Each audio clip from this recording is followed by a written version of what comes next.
A new conservative group has joined forces with former White House spokesman Ari Fleischer to drum up support for the president's troops surge.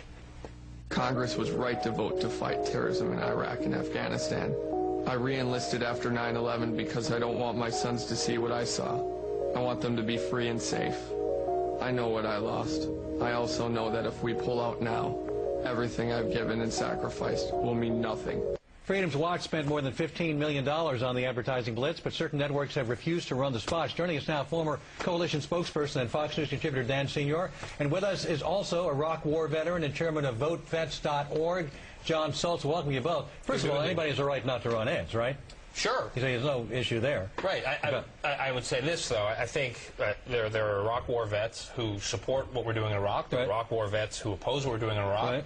Both of them should be able to speak out in any way they want to make their case, including running TV ads. If news organizations feel the subject matter is worthy of covering in their editorial decisions and their news coverage. Well, some don't like to run controversial ads. There was a Utah television station, ABC affiliate, chose not to run a Cindy Sheehan ad a couple of years ago because for the same reason. They didn't want to run a controversial ad. That was a bad call. I mean, look, both sides should be able to speak out on this. We do. One of the hallmarks of our democracy is freedom of speech. John, I thought we were supposed to wait until September.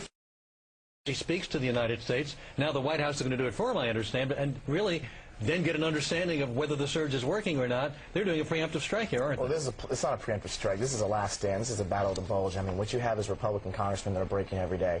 VoteVets.org, we've been running millions of dollars of ads for the last 9 months, targeting congressmen to support destroying al-Qaeda, to take the fight to bin Laden in Afghanistan. And what this is now is it's a group of people that are White House proxies, $15 million, not even run by Iraq war veterans. Ari Fleischer's on television, doesn't even know the names of the guys. And a bunch of former Bush ambassadors as well. That's right. This is a political operation by the White House to hold the lines so this president doesn't have to admit that he's made some failures in Iraq. Didn't the GAO just come out with a report contradicting what the Bush administration said, that in fact most of the benchmarks were not working, including military benchmarks? The GAO just came out with that last week, and now we're being told ahead of time that everything is working preemptively ahead of General Petraeus. No, I don't think people say everything is working. I don't think if people are saying that all the benchmarks are working. I don't think they are.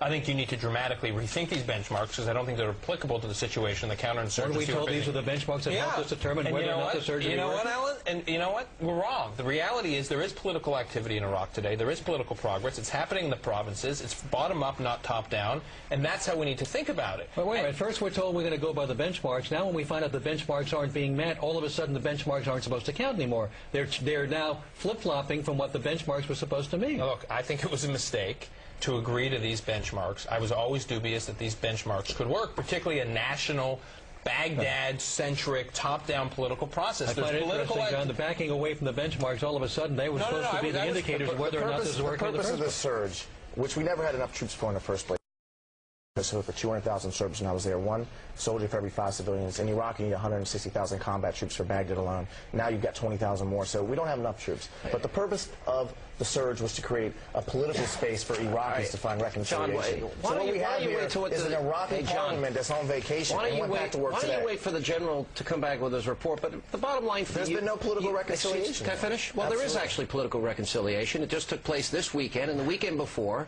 and they've agreed to a different framework that is developing and emerging here. Oh, come on, it doesn't matter. You've made up your mind, so it doesn't matter what General Petraeus says. You want to pull out, don't you? I want to refocus this. I didn't ask you that. You want to pull out from Iraq no matter what General Petraeus says. That's not the case at all. What I want to do is Nancy refocus Pelosi this said. Harry Reid said the surge failed and the VoteVets.org. What we want to do is take the fight to the enemy. The latest national intelligence estimate says the central front for the war on terror is in Afghanistan. You guys support this nation-building retreat and defeat policy against al-Qaeda in Afghanistan. What we support is creating a situation. This is why the military crowd, General Batista, General Sanchez, and General Eaton, and all these generals are What we support, I'll tell you what we support, is that we create a situation where the Iraqis can fully protect and govern themselves, and that is emerging. None of this has been perfect. It's taken longer than anybody likes. But it seems the left has already decided. It doesn't matter what General Petraeus says. I don't represent the left. I represent the right. You don't at all. But go ahead. In provinces like Anbar and Diyala, the reality is, let me finish. You spoke. Independent analysts, seriously, from the Brookings Institute to CSIS to a number of congressmen, senators, Democrat, Republican, who've returned from Iraq recently, have said that in some of these Sunni provinces, you're actually seeing them starting to flip. The tribes are actually organizing for the first time against al-Qaeda. There is something going on. I mean, you may not think it's fast enough. You may not think it's sustainable. But you've got to admit that it is happening because a number of these analysts who have been fierce critics of our policy are actually saying there is real political activity going on the ground. I spent 8 years of my life in the Army. I served in Kosovo. I served in Iraq. I trained soldiers to go to Iraq. There's no surge of troops in Anbar. That's because we have a political reconciliation. We need diplomacy and political reconciliation. So wait, do you think there is political reconciliation going on with the provinces? Do you think there are political reconciliation? I believed you. Yeah. I trusted you. Yeah. Our soldiers needed your leadership, and you told us weapons of mass Iraq. So I'm not going to sit here and be lectured by someone like you. I just can't have that. I can be lectured by General Petraeus. I can be lectured by our generals. But you spun me once, you spun me twice. Yeah. You're not going to spin me a third time. Wait, in fairness, that's unfair, considering every single senator and the president and Bill Clinton when he bombed him in '98, they all made the same case. This is a heavy spin zone right here. Can you let him have a word here, considering you're attacking him personally? Character I'm not assassination. attacking him. This is character assassination. I trusted you. Listen, I believed in the war. Let him say what he wants to say. I'm not going to listen to your opinion. I respected your service. I continue to respect your service, and I respect the service of those guys who serve in the ads. Do you have a problem with them being able to make their case for what we're doing in Iraq? Do you have a problem with them? Do you have a problem with these ads running? I debate soldiers every day. I love it when soldiers get up and talk. I think soldiers have a right to express their opinion. Those networks should run the ads. I think there's a problem with these ads when they're completely misleading. There was no connection between.